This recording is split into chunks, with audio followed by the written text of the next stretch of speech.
جی السلام علیکم، میں اپنی نئی ویڈیو کے ساتھ آپ کی خدمت میں حاضر ہوں۔ آج ہمارا خلاصہ ہے ایف ایس سی سال دوم کا، اور سبق کا نام ہے اکبری کی حماقتیں۔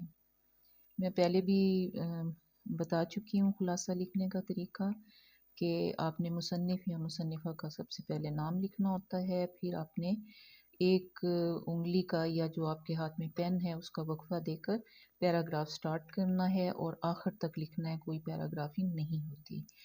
اور یہ جو میرا سائٹ پہ ڈسکرپشن ہے یا جو ٹائپ شدہ میں لگا رہی ہوں پیپر، اس میں اگر کوئی پیراگراف ہے بنا ہوا تو وہ ٹائپنگ کے دوران غلطی ہوئی ہے، اس کو آپ نے نظر انداز کرنا ہے اور تواتر سے اوپر سے نیچے تک لکھنا ہے، کوئی پیراگراف آپ نے نہیں بنانے۔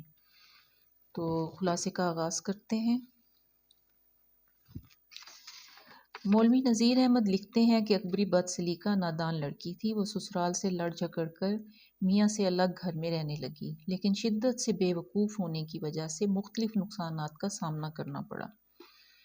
اسی زمانے میں ایک کٹنی شہر میں داخل ہو چکی تھی، جو ہیلے بہانوں سے سادہ لوگوں کو اپنی چکنی چپڑی باتوں اور بظاہر حجن بن کر لوٹ رہی تھی۔ اکبری کے خامد محمد عاقل نے اسے خبردار بھی کیا کہ وہ اس سے ہوشیار رہے، کیونکہ بھیس بدل کر اور تبرکات دکھا کر معصوم لوگوں کو جال میں پھنسا لیتی ہے۔ اکبری پرلے درجے کی احمق اور غیر ذمہ دار تھی۔ زلفن کے ذریعے اس کو بلوایا اور تبرکات میں سے نادے علی اور سرما خرید لیے۔ حجن پہلی نظر میں اکبری کے احمقانہ پن کو بھانپ گئی۔ نقلی مال آلہ بنا کر سستے داموں اسے بیٹی سمجھ کر ڈرامہ کر کے اپنا گرویدہ کر لیا۔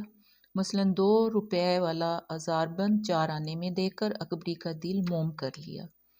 اکبری کی شادی کو 1 سال بھی نہ ہوا تھا، اس کی بچے کی خواہش اور میاں کا اس پر التفات کرنا 2 بڑے مسئلے حل طلب تھے۔ حجن نے وعدہ کر لیا اور اس مقصد کے لیے 2 لونگ دیے، ایک اکبری کو چٹیا میں باندھنے اور دوسرا محمد عاقل کے تکیے میں رکھنے کی تاکید کی۔ باتوں باتوں میں لونگوں کو بلقیس بیگم سے منسلک کر کے ان کی کرامات پہلے ہی بتا چکی تھی، جو کوہ حبشہ کے شاہ صاحب کے دم کردہ لونگ تھے۔ کرنا خدا کا ایسا ہوا کہ حجن نے پاک صاف ہو کر لونگ استعمال کرنے کو کہا تو گھر کو چمکا کر خود بھی اکبری صاف نہا دھو کر بیٹھ گئی۔ محمد عاقل کی تعریف کو اس نے طلسماتی کرامت سمجھا اور اعتقاد اور بھی پختہ ہو گیا۔ حجن ایک دن جھوٹی مالا لائی تو اکبری نے بتایا کہ اس کے پاس خریدنے کے لیے رقم نہیں ہے، تو حجن نے پونچیاں بیچ کر ان کو حاصل کرنے کا موقع دیا، تو اکبری زیورات کا صندوق ہی اٹھا لائی۔ حجن کے منہ میں پانی آیا اور زیورات میلے ہونے کی دلیل دے کر ان کو دھلوانے کے لیے اپنی خدمات پیش کر دیں۔ اکبری نے بھی وقت ضائع کیے بغیر زیورات اجلوانے کے لیے دے دیے اور زلفن کو اس کے ساتھ بھیج دیا، لیکن آدھے راستے سے زلفن کو ناک کی کیل، جو بقول حجن گھاری رہ گئی ہے، لینے کے لیے بھیجا اور اسی دوران زیور لے کر فرار ہو گئی۔ خوب ڈھونڈا مگر حجن کا کہیں پتہ نہ چلا۔ کہیں باہر سے 2 ماہ سے کرائے کے گھر میں رہ رہی تھی اور پچھلے 2 دنوں سے وہاں سے بھی غائب تھی۔ میاں بیوی میں کافی لڑائی ہوئی، محلے میں بدنامی الگ ہوئی۔ یہ کوئی صرف زیور چوری کا مسئلہ ہی نہ تھا، بد سلیقہ اتنی تھی کہ جہیز کے سارے کپڑے دھوپ نہ لگوانے کی وجہ سے کیڑوں کی نظر ہو گئے، بستروں میں بغارے پڑ گئے، قیمتی سامان برتن چوری ہو گئے۔